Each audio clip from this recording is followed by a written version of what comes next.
Good morning and welcome to another edition of Brewin on Broad Street. I'm Steve Snyder, entrepreneur in residence here at Gesmer. We're a full-service law firm for the life cycle of tech companies. We do an extraordinary amount of transactional work, financings from angels, angel groups, venture capitalists, as well as a tremendous amount of M&A work, along with general corporate work, IP, data security, data protection, employment law, litigation. It's for the life cycle of these companies. So it's very exciting work. And today I have an exciting guest. Chad Pytel is the founder of thoughtbot. It is so hard for me to believe that thoughtbot is 23 years old. First of all, you must have started it when you were 10. Yeah. And you and I have been working together for 16 of those 23 years. Yeah. Well, time flies when you're having fun. And when you keep on learning, it does not feel like it has been 23 years for me. So, yes. How did you decide to start the company? There wasn't a grand vision. I graduated along with peers from college in 2002. And it was post 9/11, post dot-com bubble bursting, so we all sort of had trouble finding work. I had been freelancing since I was a teenager, doing web design and development for clients. So you really did start at 10. I really did. I think I was probably 14 or something like that. I was the first to get a job at a startup and hired some of my friends from computer science and theater. And we got started there, but it didn't work out. And so when it didn't work out after about 6 months, I went to them and said, we love working together. Can we keep this going? If I can get enough clients to support us, do you want to stick with it? And they said yes. And that's how thoughtbot started. I then pounded the pavement trying to get enough work to support 5 people from day one. Fortunately, we were just out of school. We didn't have big expenses and we could make it work, but yeah. thoughtbot has a tremendous track record. I know that you've worked with hundreds and hundreds of product teams from all over the world, ranging from founders to large multinational companies, to design, develop, and grow their websites and mobile products. That really is quite the track record. Yeah, and even though we didn't start with this grand vision, it turned out that we really had ideals about the way products should work and be built. And in our industry, there's so much sort of compromise on those ideals. And so being willing to stick to them and to say no to the things that we didn't believe in our industry, that was a defining thing. We could lead the way in terms of the way products are built and those kinds of things. And so we've been very fortunate to be in a position where many of the best companies in the world or new startups wanting to get started with something new know that they can come to us and that they're going to get their promises fulfilled with high quality design and development that is world class. One of the things that is very different that I have learned about you and thoughtbot is the importance of transparency. Your playbook is at your website, complete transparency, and that's not something that I often see throughout industry. So tell us about that decision. Well, it comes from open source. Like everything, a lot of what we do is open source, which helps build our reputation in the industry, which then causes people to come work with us. And the same is true for publishing all the ways that we work and the things that we believe. It's the execution that matters. So we can put out these things, and someone else can take them, and if they can't execute on them, they instead look to us and say, well, that company can do it. And the way it was put to me when I started to realize the business benefits of it is that, famous chefs publish cookbooks. It's not the recipes that actually make them famous. And that's what the playbook has done for us. And in a consulting industry, reputation really, really matters. And so to have other consulting companies in the world looking up to us for our playbook, to have clients know that that happens, helps grow our business. That playbook is really impressive. I encourage everyone in the audience to go to the thoughtbot website and take a look. One of the other things that I saw at the website was one of your podcasts. I love the title of the podcast. It is Giant Robots Smashing into Other Giant Robots. Yeah. I loved it. Tell the audience about it. Well, on the show, we have guests and conversations around the design, development, and business of great products. And the show has been going for over 12 years now. I'm host along with two other thoughtbot developers, and we talk with founders and people at established companies about what they're working on. But the name is sort of indicative of what we do at thoughtbot. We like to have fun with the work that we do. That name actually comes from the band name of one of the founders of thoughtbot. And that band only had like 2 performances, but it had the great name of Giant Robots Smashing into Other Giant Robots. So when it came time to name our blog, and when it came time to then name the podcast, we used that fun name. And all of these things are just fun, exciting, different. So I'm going to throw in another question for you. Using single adjectives, describe the culture of thoughtbot.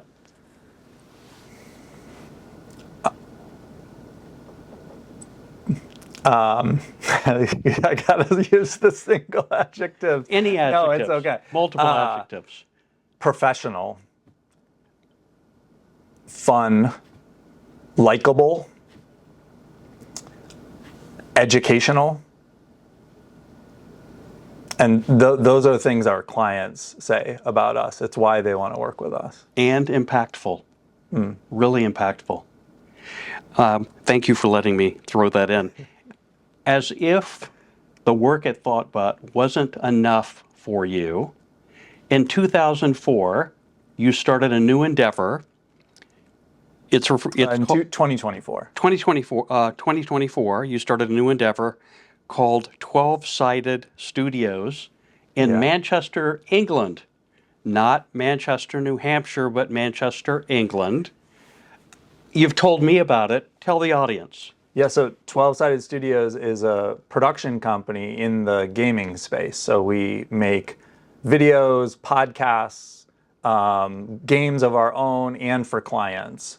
So we work with clients across Dungeons and Dragons, different role-playing games, board games, video games, to make promotional videos, but also creative endeavors. So we have produced 2 episodes of Critical Role, which is the largest Dungeons and Dragons show, millions of viewers.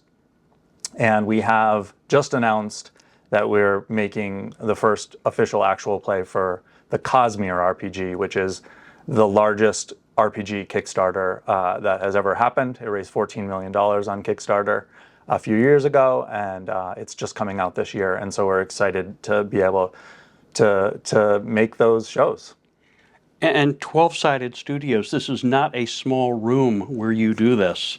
This is expansive, right? Yeah, we built a studio of our own in Manchester, and then we have, and that's fairly small, where most of our projects can happen. But then when we do the big projects, we work with a production partner that has a large sort of airplane hangar studio that is completely green screen, multiple green screen studios. And that's one of the things that we've been able to bring to the space, is that my co-founder and I, Gesmer, had this vision of being able to immerse players in a virtual 3D environment as they play, by putting them in a green screen studio and building 3D environments around them.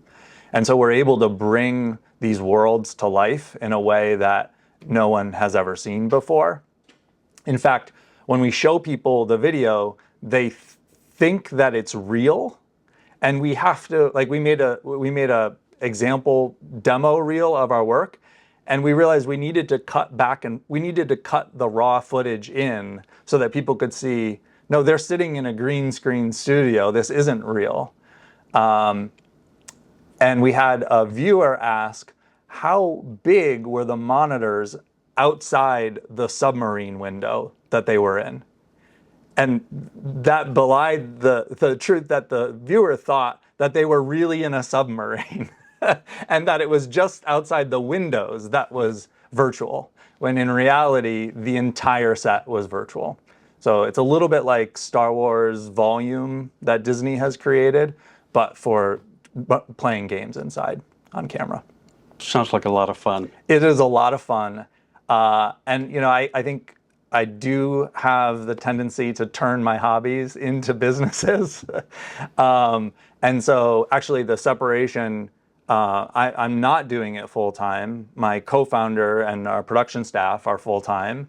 And the separation in time zones and everything is actually working fairly well in terms of, you know, they're working 5 hours ahead.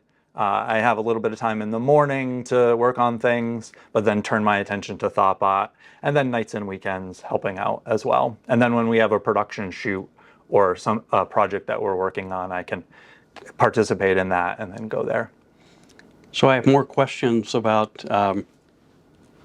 thoughtbot, but tell the audience how they can learn more about 12-Sided Studios. Yeah, so you can go to 12sidedstudios.com. We're also 12-Sided Studios on a bunch of social media, but I recommend checking out our website. Terrific. So thoughtbot, 23 years, thinking back over that time, what's the most pivotal career moment you have had? Yeah, well, I mentioned the four co-founders that I had. And I mentioned that we didn't start off with some grand vision. The first couple of years were pretty rough for us because we needed to start supporting 5 people on day one. And what eventually happened was 3 of the co-founders decided to leave. And that was the first most pivotal moment because we weren't very successful. We had those ideals that I mentioned, but it was hard to not compromise on them when you were faced with making the sale where a client didn't want exactly what you had to offer. And so our 3 co-founders deciding to leave put us in a position of we could either walk away from this or we can continue. And that act of needing to consciously decide to continue completely changed our mindset. This was no longer, we weren't very successful, so we had nothing to lose. And this was not worth doing if we didn't be the kind of company we wanted to be, doing the kinds of things we wanted to do. And so we became much more willing to be bold and to say no to the things that we didn't want to do. And that's when thoughtbot became thoughtbot. That was when people could look to us and know who we were and what we stood for and why they would want to work for us. It's very hard to do that, or it felt very scary to do that. But I've now come to understand it's super important for companies to do that, because if you're everything to everybody, then you're really nothing to nobody. And people can't find you and don't know that they want to work with you. Which leads me to what would have been my next question, which was, what advice and guidance do you have for earlier stage entrepreneurs? But it sounds like that's part one of the advice. Yeah, it totally is. And it's not a new idea. There's books about niching down and being super clear about who you are and those kinds of things. So I would seek those out. If you want someone besides me they're marketing books, but they're also business books that talk about this.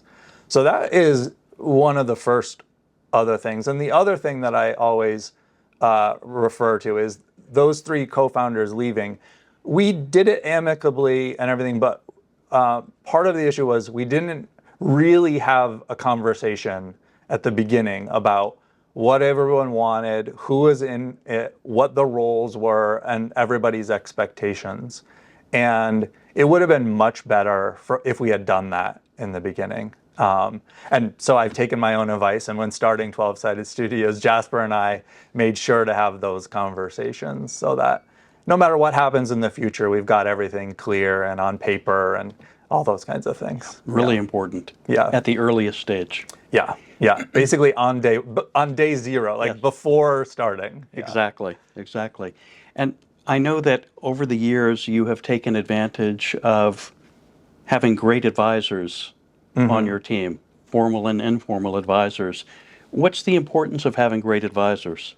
Well, to be perfectly honest, Steve, this is one of the areas where I feel like I don't do as good a job as I should, because when you have good advisors, they're invaluable. But as an entrepreneur, where you're in the business every day, running the business, taking time away from that to make sure that you update them, that you have a conversation with them, I don't do as good a job with that as I can. One thing that I found almost counterintuitive with advisors is you don't necessarily want advisors who always understand or that you always agree with. Some of the best advice I've gotten is actually from someone who I disagree with fundamentally, but talking with them and seeing how they would approach the problem, I come away from that conversation with my ideas crystallized, because it's like, well, no, I actually disagree with what that advice is, and it crystallizes my idea. So building a team of people or advisors around you, some of whom you disagree with, can actually be valuable as well, as long as you get along with them, right? But there are different approaches to business. And so having a diverse group of people who have different experiences and different approaches can be valuable. Absolutely right. So when you're not focused on thoughtbot or 12-Sided Studios, what do you do? Hobbies, travel? Well, I love to travel. My whole family does. The big thing that I do is I run long distances.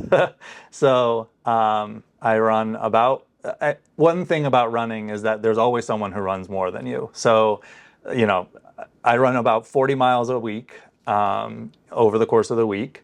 But I listen to podcasts and book on tape while I do it. Books on tape. Look at that. Yeah. You know what I mean? And it's really important for like stress levels, relaxation. I find it very meditative to go out and be able to run for a few hours.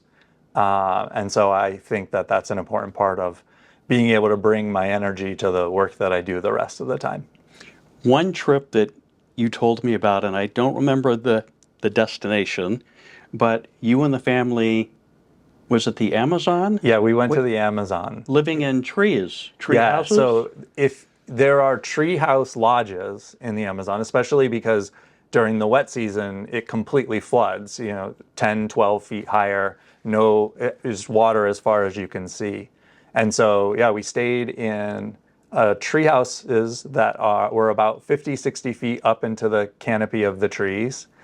And it was just amazing. And you would wake up in the morning and just the forest would be alive around you with monkey calls, and it was amazing. And then we could jump in the Amazon River and see dolphins and swim alongside them. It was incredible. No piranha? We did. We went fishing for piranha, actually, and we caught some piranha, and then they cooked it for lunch for us.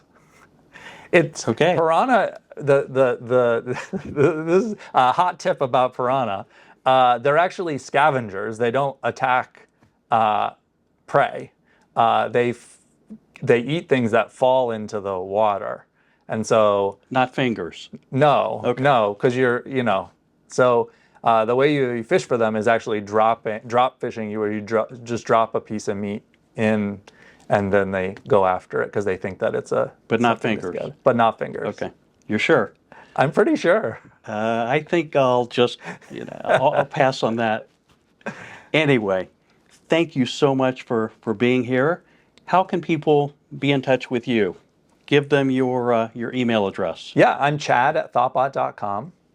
If you have any, you need some help with a new product idea that you have, or if you work at a large enterprise and you're struggling to achieve the quality and speed that you might otherwise want, we don't just come in and like tear everything up. We actually pride ourselves on lifting up the teams that we work with to achieve what they can truly achieve, rather than just coming in and doing it for them. And you have that track record of success with many, many hundreds of smaller companies as well as multinationals. So Yeah. congratulations to you. Yeah. Thank you very much. Thank you for joining me today. My pleasure. And thank you for joining us in this episode of Brewin on Broad Street. Until next time.